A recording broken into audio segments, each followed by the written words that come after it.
أحمد ممثلة، يمكن ممثلة سورية، تعال تدور دولة علمانية مثلها مثل ربيعتها أم جرة، عرفتوها أم جرة. المهم هذنا تعال يدورن هسهسة ويدورن علوم وقالات.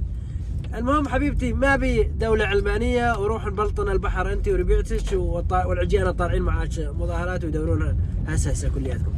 المهم عليش ما طلبتن من 14 سنة يوم كان أبو رقبة أبو كلسون بشار الأسد كان يسوي فعايل وجرائم بالسوريين، وأنتم تونشن جايات على البرد المستريح وطالبن تونشن بدولة علمانية.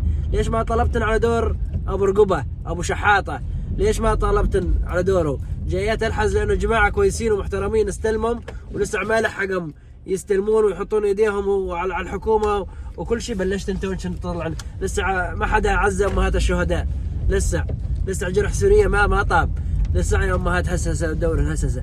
دير بالكم من الممثلين السوريين، البعض منهم تراهم خونة، البعض منهم دير بالكم منهم لساهم على دور ابو كلسون.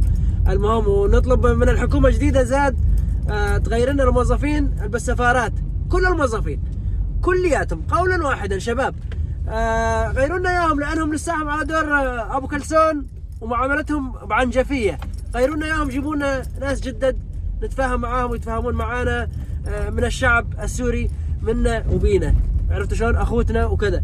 هذولاك القدامى يشيلوهم لو مين ما كان يكونون، لانهم لساهم فكرهم فكر بعثي، عرفتوا شلون؟ ورجعيين وقديمين.